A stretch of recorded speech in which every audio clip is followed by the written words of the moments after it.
ఆంధ్రప్రదేశ్లో రాజ్యసభ ఎన్నికలకు కొంచెం సమయం దగ్గర పడిందని చెప్పుకోవచ్చు. ఎందుకంటే 2026 మార్చి, ఏప్రిల్, మే, జూన్ నెలల్లో ఖచ్చితంగా రాజ్యసభకు సంబంధించినటువంటి అప్డేట్స్ అయితే వస్తాయి, జరిగే అవకాశం కూడా కనిపిస్తూ ఉంది. సో అయితే ఆంధ్రప్రదేశ్లో మొత్తం రాజ్యసభ సీట్లకు సంబంధించి 11 వరకు ఉంటాయి. ఈ 11లో వైఎస్ఆర్సీపీ 7 సీట్లు ప్రస్తుతానికి ఉన్నాయి. తెలుగుదేశం పార్టీ నుంచి 2, బీజేపీ నుంచి 2. అయితే జనసేనకి ఇది పెద్దల సభ కాబట్టి జనసేనకు అవకాశం లేదు.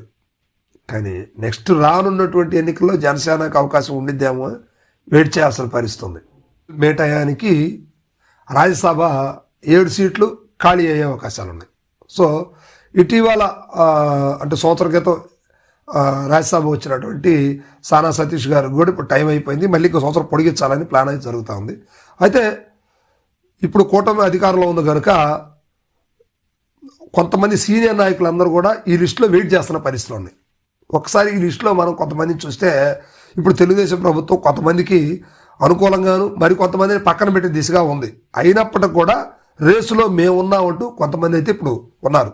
మొదటగా మాజీ మంత్రి దేవినేని ఉమా గారు కూడా ఈ రేసులో ఉన్నట్టుగా కూడా సమాచారం. అదేవిధంగా యనమల రామకృష్ణుడు గారు, తర్వాత తెలుగుదేశం పొలిట్ బ్యూరో సభ్యులు వర్ల రామయ్య గారు, మాజీ మంత్రి జవహర్ గారు. సో ఇలాగా సీనియర్ నాయకులందరూ కూడా ఇప్పుడు పోటాపోటీగా ఉన్నటువంటి పరిస్థితి ఉంది. అంతేకాదు పార్టీకి కొంచెం దూరంగా ఉండి మరలా పార్టీలోకి ఎంటర్ అయ్యి చిన్న చిన్నగా కార్యక్రమాలు ప్రారంభించినటువంటి గల్లా జయదేవ్ గారు కూడా ఈ రేసులో ఉన్నట్టుగా కూడా సమాచారం.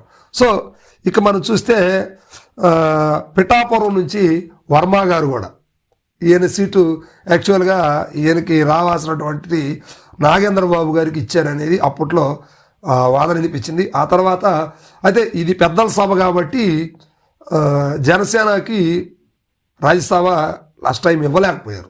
సో ఇప్పుడు అవకాశం జనసేన నుంచి ఒకళ్ళకి ఖచ్చితంగా ఈ సభకి అవకాశం ఇచ్చే ఆలోచనగా కూటమి ప్రభుత్వం అడుగులేస్తూ ఉంది. మొత్తం మీద మాత్రం రాజ్యసభకి కొత్త నాయకులను ఎన్నుకునే క్రమంలో కొంతమంది ఇప్పుడు రాష్ట్రంలో బయలుదేరేటువంటి పరిస్థితి ఉంది. అంతేకాకుండా గతంలో రాజ్యసభ చేసినటువంటి ఖమ్మంపాటి రామ్మోహన్ రావు గారు కూడా ఈ రేసులో ఉన్నట్టుగా కూడా సమాచారం.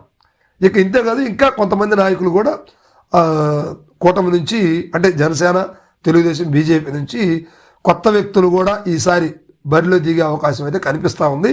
మొత్తం మీద కూటమికి ఇది పెద్ద సవాల్గా మారే అవకాశం అయితే కనిపిస్తూ ఉంది. ఎందుకంటే ఎవరిని కాదని ఎవరికి ఇవ్వాలనేది ఇప్పుడు కూటమికి పెద్ద సస్పెన్స్.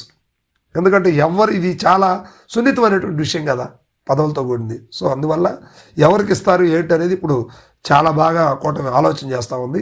మొత్తం మీద మాత్రం ఇప్పుడు చెప్పినటువంటి ఈ పై పేర్లు ఉన్నటువంటి అందరూ కూడా రాజ్యసభ రేసులో బలంగా తిరుగుతూ ఉన్నారు. మరి ఎవరికి ఈ అదృష్టాలు దక్కుతాయి అనేది మాత్రం 2026 ఏప్రిల్, మే, జూన్ దాకా వెయిట్ చేయాల్సిన పరిస్థితి ఉంది.